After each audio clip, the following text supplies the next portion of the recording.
ইসকনের বিচার ও নিষিদ্ধের দাবিতে ঢাকা চট্টগ্রামে হেফাজতের বিক্ষোভ। আইনজীবী সাইফুল হত্যায় জড়িতদের দ্রুত আইনের আওতায় আনা হবে জানালেন দুই উপদেষ্টা।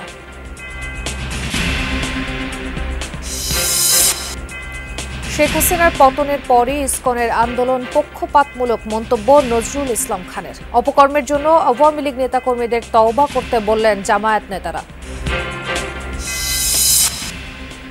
দলগুলোর সাথে আলোচনা করেই নির্বাচনের তারিখ ঠিক করা উচিত বললেন ডক্টর বদিউল আলম। সাংবিধানিক দায়িত্ব থেকে অপরাধ করা ব্যক্তিদের শাস্তি নিশ্চিতের তাগিদ।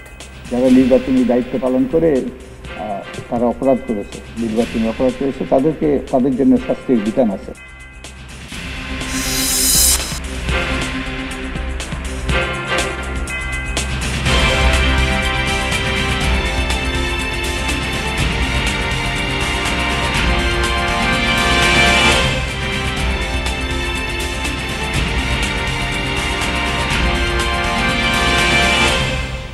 আমন্ত্রণ যমুনা নিউজে আপনাদের সাথে আছি আমি খান তাজদিনা হাসান। এতক্ষণ শিরোনাম দেখছিলেন। ইসকন স্বৈরাচারের দোসর, তাদের নিষিদ্ধ করতে প্রয়োজনে আবারও শাপলা চত্বরে সমাবেশ করার হুঁশিয়ারি দিয়েছে হেফাজত ইসলাম। নেতারা বলেন, ইসকনের আড়ালে কেউ সাম্প্রদায়িক সম্প্রীতি নষ্ট করার চেষ্টা করলে কড়া জবাব দেওয়া হবে। দুপুরে বায়তুল মোকাররমের দক্ষিণ গেটে ইসকন নিষিদ্ধের দাবিতে বিক্ষোভ কর্মসূচি থেকে এই হুঁশিয়ারি দেন নেতারা। অভিযোগ করেন, শেখ হাসিনা ভারতে বসে ইসকন মোদিকে দিয়ে বাংলাদেশকে অস্থিতিশীল করার চেষ্টা করছে।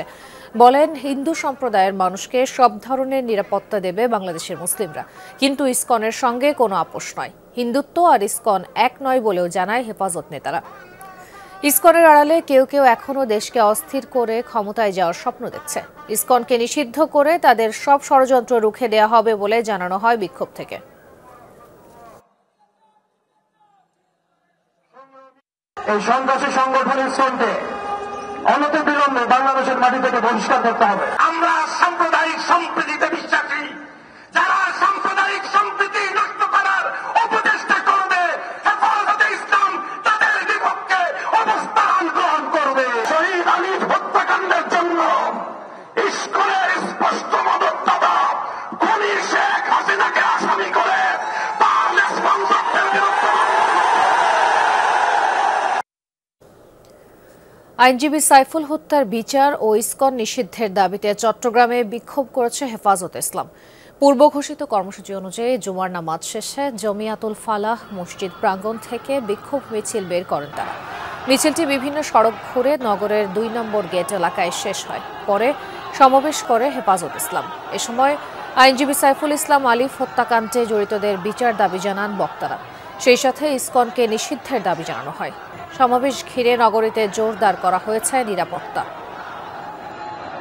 দাবি হচ্ছে সন্ত্রাসী জঙ্গি সংগঠন ইসকনকে নিষিদ্ধ করতে হবে এবং এই ইসকনের কোনো কার্যক্রম আমরা বাংলাদেশে দেখতে চাই না। আমাদের শহীদ সাইফুল ইসলাম আলিফকে যে নির্মমভাবে হত্যা করা হয়েছে, বাংলাদেশ সহ সারা বিশ্বের ১৫০ কোটি মানুষের রক্তকরণ হয়েছে। আমাদের বাংলাদেশ হচ্ছে শান্তিপ্রিয় দেশ, সাম্প্রদায়িকতার দেশ। আমরা শান্তিতে বসবাস করতে চাই।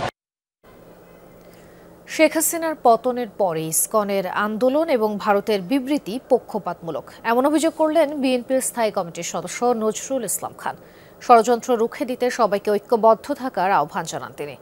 সকালে বাংলাদেশ খেলাফত আন্দোলনের ৪৩তম প্রতিষ্ঠা বার্ষিকী উপলক্ষে জাতীয় প্রেস ক্লাবের আলোচনায় তিনি যোগ দেন। বলেন, রাজনৈতিক দলগুলোর সাথে যোগাযোগ রক্ষার মাধ্যমে অন্তর্বর্তী সরকারকে অশুভ শক্তি মোকাবেলা করতে হবে। প্রতিপক্ষকে দুর্বল ভাবলে ভুল হবে, এ মন্তব্য করেন তিনি।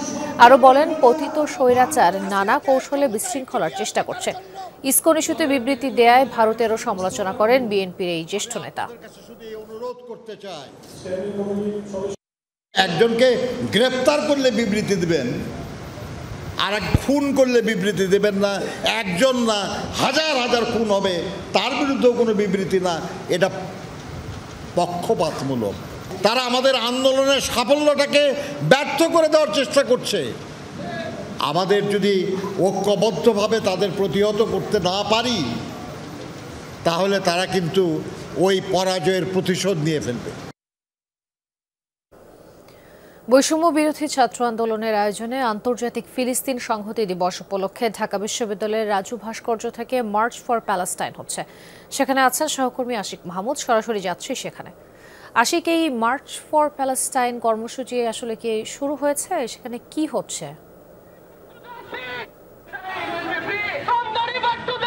ধন্যবাদ। আজকে আন্তর্জাতিক ফিলিস্তিন সংহতি দিবস, আর সেই দিবস উপলক্ষে ঢাকা বিশ্ববিদ্যালয়ের রাজু ভাস্কর্যের সামনে বৈষম্য বিরোধী ছাত্র আন্দোলন এবং ঢাকা বিশ্ববিদ্যালয়ের শিক্ষার্থী একত্রিত হয়ে একটি কর্মসূচি হাতে নিয়েছে। সেটি হচ্ছে ফিলিস্তিনের সবচেয়ে বড় পতাকা প্রদর্শনী এবং মার্চ ফর ফিলিস্তিন। এই কর্মসূচিতে আসলে কিছুক্ষণ আগে রাজু ভাস্কর্যের সামনে বৈষম্য বিরোধী ছাত্র আন্দোলন সহ সাধারণ মানুষ, ঢাকা বিশ্ববিদ্যালয়ের সাধারণ শিক্ষার্থীরা একত্রিত হয়ে সবচেয়ে বড় যে পতাকাটি, সেই পতাকাটি তারা প্রদর্শন করেছে। এখন শুরু হয়েছে মার্চ ফর ফিলিস্তিন, অর্থাৎ এই পদযাত্রাটি এখন টিএসসি থেকে শুরু হয়ে, অর্থাৎ রাজু ভাস্কর্য শুরু হয়ে ফুলার রোড হয়ে সেটি আবার রাজু ভাস্কর্য অর্থাৎ টিএসসিতে এসে আবার শেষ হবে। সেখানে এই বৈষম্য বিরোধী ছাত্র আন্দোলন বা যারা এই কর্মসূচি যারা হাতে নিয়েছে তারা নিশ্চয়ই কথা বলবে, তারা এখন পর্যন্ত গণমাধ্যমের সাথে কথা বলেনি। তো এই যে দেখতে পাচ্ছেন যে আসলে সাধারণ ঢাকা বিশ্ববিদ্যালয়ের যারা শিক্ষার্থী ছিলেন তারা মিলে কিন্তু এই কর্মসূচিটি হাতে নিয়েছে। ইতিমধ্যে সেটি শুরু হয়ে গেছে। মার্চ সবাই কিন্তু বলছে, কিছুক্ষণ আগে আমরা দেখেছি নানান ধরনের স্লোগান দিয়েছে এবং ইসরায়েলের বিরুদ্ধে নানান ধরনের স্লোগান দিয়েছে। তারা বলছে যে শিক্ষার্থীরা যে ধরনের আগ্রাসন ইসরায়েল চালিয়েছে, নারী এবং শিশুদেরকে তারা নির্বিচারে হত্যা করেছে, এর তীব্র নিন্দা জানিয়েছে এবং অচিরেই ফিলিস্তিনিকে স্বাধীনতা ঘোষণা দিয়ে ফিলিস্তিনির উপর, গাজার উপর যে ধরনের অত্যাচার নিপীড়ন চালানো হচ্ছে সেটি বন্ধ করার জন্য বলা হয়েছে। বারবারই তারা তাগাদা দিচ্ছেন যে তারা কিন্তু কোনোভাবেই মানবে না এবং এই রক্তের বদলা কিন্তু তারা রক্ত দিয়ে দিবেন। সেই চিন্তা ভাবনা নিয়ে কিন্তু এই কর্মসূচি তারা পালন করছে এবং সবাই কিন্তু ফ্রি ফর প্যালেস্টিন এই স্লোগান দিচ্ছেন এবং সবাই কিন্তু সেই কর্মসূচি শুরু করছে। আপনারা দেখতে পাচ্ছেন যে এই মুহূর্তে রাজু ভাস্কর্যের সামনে থেকে পদযাত্রাটি শুরু হয়েছে।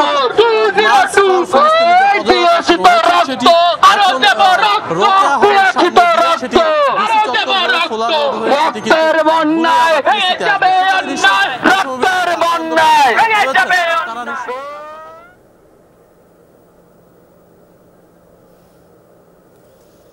ধন্যবাদ আশিক। চট্টগ্রাম আদালত এলাকায় হত্যাকাণ্ডের শিকার আইনজীবী সাইফুল ইসলামের গ্রামের বাড়ি লোহাগাড়ায় গেছেন সরকারের দুই উপদেষ্টা। সকালে সেখানে গেছেন ধর্ম উপদেষ্টা আ.ফ.ম. খালিদ হোসেন ও গণশিক্ষা উপদেষ্টা বিধান রঞ্জন রায় পোদ্দার। সাইফুলের গ্রামের বাড়ি পুটিবিলায় পারিবারিক কবরস্থানে কবর জিয়ারত করেন ধর্ম উপদেষ্টা সহ উপস্থিত সবাই।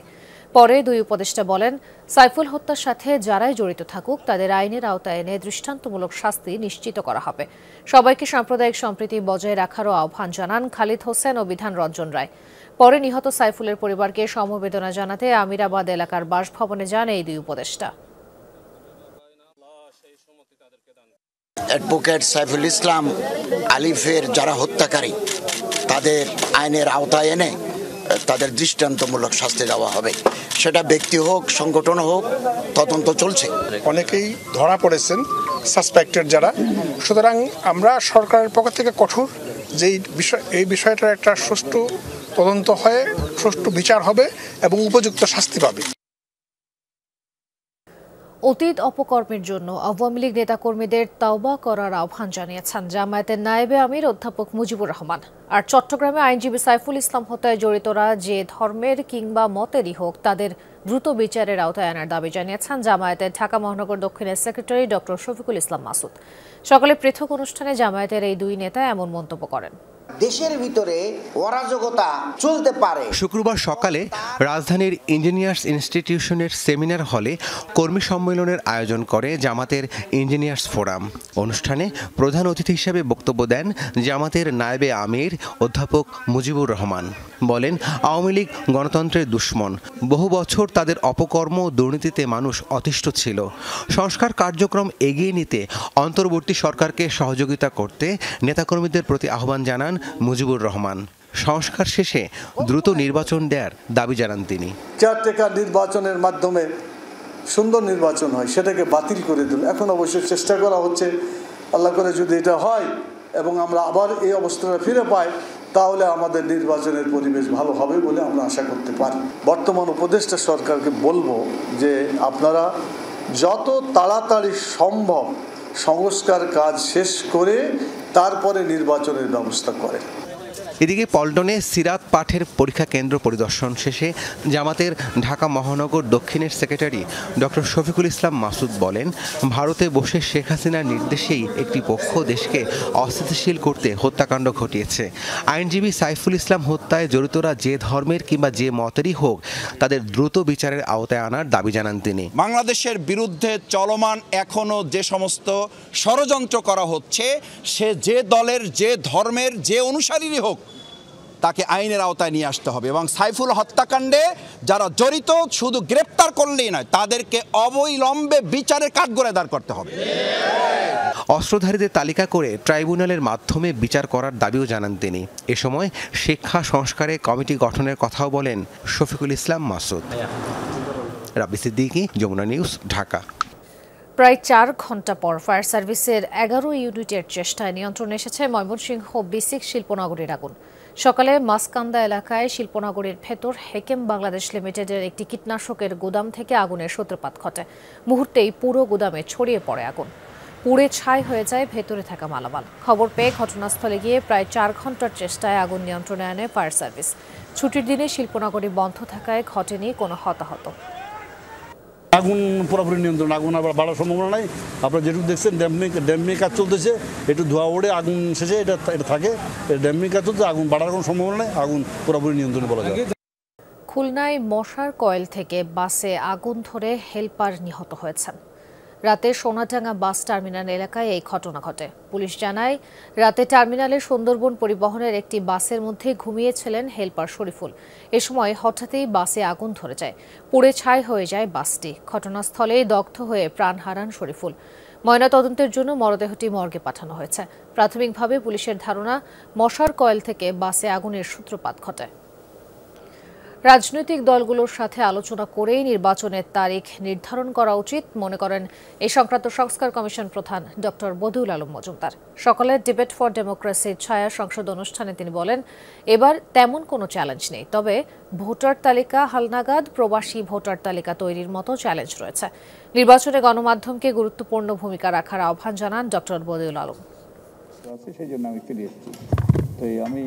অনুষ্ঠিত হলো সুষ্ঠু নির্বাচনের জন্য নির্বাচন কমিশন, প্রার্থী ও নাগরিকের ভূমিকা নিয়ে ছায়া সংসদ। বিতর্ক অনুষ্ঠানে পক্ষে ছিল কবি নজরুল সরকারি কলেজ ও বিপক্ষে ছিল তেজগাঁও কলেজ। বিতর্ক অনুষ্ঠানে প্রধান অতিথি ছিলেন নির্বাচন ব্যবস্থা সংস্কার কমিশনের প্রধান ও সুশাসনের জন্য নাগরিক সম্পাদক ডক্টর বদিউল আলম মজুমদার। নির্বাচন বিধি প্রণয়নের অধিকার করতে হবে এবং ত্রুটিপূর্ণ নির্বাচন কমিশনের নিয়োগ আইন সংস্কার করতে হবে। ডক্টর বদিউল বলেন, দেশের বর্তমান প্রেক্ষাপটে নির্বাচন কমিশন ছাড়া কারো পক্ষে সুষ্ঠু নির্বাচন দেয়া সম্ভব নয়। সঠিক ব্যক্তিদের নিয়ে কমিশন গঠন হয়েছে বলেও জানান তিনি। তবে এবারের চ্যালেঞ্জ কিছুটা ভিন্ন বলেও মনে করেন বদিউল আলম। অতীতের নির্বাচন কমিশনগুলো বলছে যে তারা সুষ্ঠুভাবে দায়িত্ব পালন করে নাই, তাদের উপর বিভিন্ন পক্ষ থেকে চাপ ছিল। তো সেই চাপ তো আমরা আশা করি না এবার থাকবে। রাজনৈতিক দল যদি ওই সদাচরণ না করে, তারা ছলে বলে কলে কৌশল যদি নির্বাচনকে প্রভাবিত করার চেষ্টা করে, জেতার জন্য তারা বদ্ধপরিকর হয়, তাহলে কারো পক্ষে সুষ্ঠু নির্বাচন করা সম্ভবপর নয়। সুষ্ঠু নির্বাচনের জন্য বিভিন্ন পরামর্শ উঠে আসে এই বিতর্ক আয়োজনে। সংস্কার কমিশনের প্রধান মনে করেন, যারা সাংবিধানিক পদে থেকে অপরাধ করেছে তাদের শাস্তির আওতায় আনা উচিত।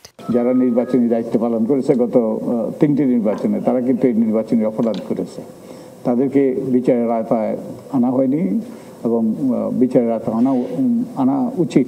সংস্কারের জন্য একটা যৌক্তিক সময় দিতে হবে, যাতে অতীতের বিয়োগান্তক অভিজ্ঞতা আবার যেন ফিরে না আসে। তো এই নির্বাচনী রোডম্যাপটা যে ঐক্যমতের ভিত্তিতে, রাজনৈতিক দল এবং অন্তর্বর্তীকালীন সরকারের ঐক্যমতের ভিত্তিতে তৈরি হওয়াটাই আমার মনে হয় সঠিক। বিতর্ক অনুষ্ঠানে ডিবেট ফর ডেমোক্রেসির চেয়ারম্যান হাসান আহমেদ চৌধুরী কিরণ বলেন, নির্বাচন কবে নাগাদ হবে সেটি জনগণ জানতে চায়, কারণ নির্বাচন বিলম্বিত হলে দেশে বিশৃঙ্খলা সৃষ্টি করতে পারে ফ্যাসিস্টের দোসররা। এ সময় আগামী জাতীয় নির্বাচন সুষ্ঠু ও গ্রহণযোগ্য করতে 10 দফা প্রস্তাব করেন। যে নির্বাচনে যাবার পূর্বেই আমাদেরকে সিদ্ধান্ত গ্রহণ করতে হবে, যারা গুলি করে মানুষকে হত্যা করেছে তারা কি নির্বাচনে আসতে পারবে কি পারবে না, তাদের বিচার হওয়া কত দ্রুত সম্ভব এবং সেই বিচার প্রক্রিয়ার মাধ্যমে তারা রাজনৈতিকভাবে আসলে রাজনীতি দাবি করবার অধিকার তাদের থাকবে কিনা, সেটা কি জনগণ বিচার করবে? নির্বাচন কমিশনের পক্ষ থেকে সেই বিচার আসবে, নাকি না আমাদের বিচার ব্যবস্থার মাধ্যমে সেটি সিদ্ধান্ত গ্রহণ করা হবে? সেটি কিন্তু এখন আমাদের জন্য একটা জরুরি হয়ে দাঁড়িয়েছে। লামিয়া তিথি, যমুনা নিউজ, ঢাকা। গোপালগঞ্জে আধিপত্য বিস্তারকে কেন্দ্র করে দুপক্ষের সংঘর্ষে অন্তত 15 জন আহত হয়েছেন। সকালে সদর উপজেলার তেলিগাতি গ্রামে এই ঘটনা ঘটে। পুলিশ জানায়, এলাকার আধিপত্য নিয়ে দীর্ঘদিন ধরে মিকাইল শেখ ও সাবেক ইউপি সদস্য খসরুল আলমের বিরোধ চলছিল। এরই জেরে দুপক্ষের লোকজন দেশীয় অস্ত্র নিয়ে সংঘর্ষে জড়ায়। পুলিশ গিয়ে পরিস্থিতি নিয়ন্ত্রণে আনে। সংঘর্ষে আহতদের মধ্যে টেঁটাবিদ্ধ 4 জনের অবস্থা গুরুতর বলে জানিয়েছেন চিকিৎসকরা।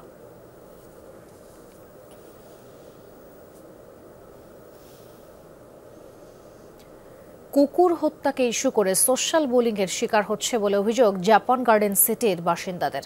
শুক্রবার দুপুরে রাজধানীর মোহাম্মদপুরে জাপান গার্ডেন সিটির সামনে মানববন্ধন করে এই অভিযোগ জানান তারা।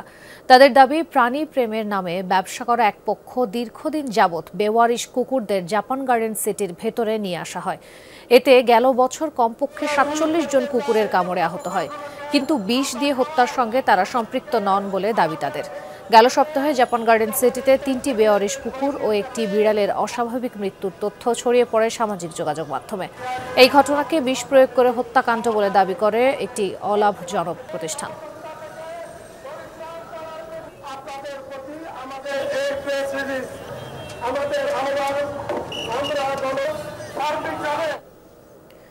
পটুয়াখালীর বাউফলে বিদ্যালয়ের ছাদে বিদ্যুৎস্পৃষ্ট হয়ে শিক্ষার্থী বেল্লাল হোসেনের মৃত্যুর ঘটনায় 6 মাস পর আদালতের নির্দেশে মামলা হয়েছে। বৃহস্পতিবার মামলার পর পিবিআইকে ঘটনা তদন্তের নির্দেশ দেন আদালত। আসামি করা হয়েছে কালাইয়া মাধ্যমিক বিদ্যালয়ের প্রধান শিক্ষক ফেরদৌসী শিরিন, 2 সহকারী শিক্ষক জাহাঙ্গীর হোসেন এবং সুলতান আহমেদ সহ 5 জনকে। মামলায় বলা হয়, 12 মে শ্রেণীকক্ষে পাঠদান চলাকালে বিদ্যালয়ের ঝুঁকিপূর্ণ ছাদে ডিশ অ্যান্টেনার কাজ করছিল 2 ব্যক্তি। কাছাকাছি বিদ্যুৎ সংযোগ থাকায় ছাদে ওঠার কোনো ব্যবস্থা নেই। হঠাৎ সেখানে মই দেখতে পেয়ে ছাদে উঠে 10ম শ্রেণীর শিক্ষার্থী বেল্লাল হোসেন। সেখানে বিদ্যুৎস্পৃষ্ট হয়ে আহত হয় সে। পরে হাসপাতালে নিলে চিকিৎসক তাকে মৃত ঘোষণা করেন। এই ঘটনায় বাবা তাজউদ্দিন আদালতে আবেদন করলে বাউফল থানায় মামলা নেয়ার আদেশ দেওয়া হয়। ফোনে কথা কইতে আছে সিকিউরিটি থেকে আমার বন্ধুরে ধরেন, হে ধরে নেই আরিফ ধরে নেই। এর মধ্যে সিকিউরিটি পক্ষ দিয়েছে, ছাত্ররা আইয়া আর ধরিয়ে নিচে নামাইছে, আরিফ পাশ দিয়ে সরিয়ে গেছে গিয়া। বিজ্ঞ আদালত বাউফল থানাকে এফআইআর হিসেবে নিয়ে সেই মামলাটা পিবিআইকে তদন্তের জন্য আদেশ দেন।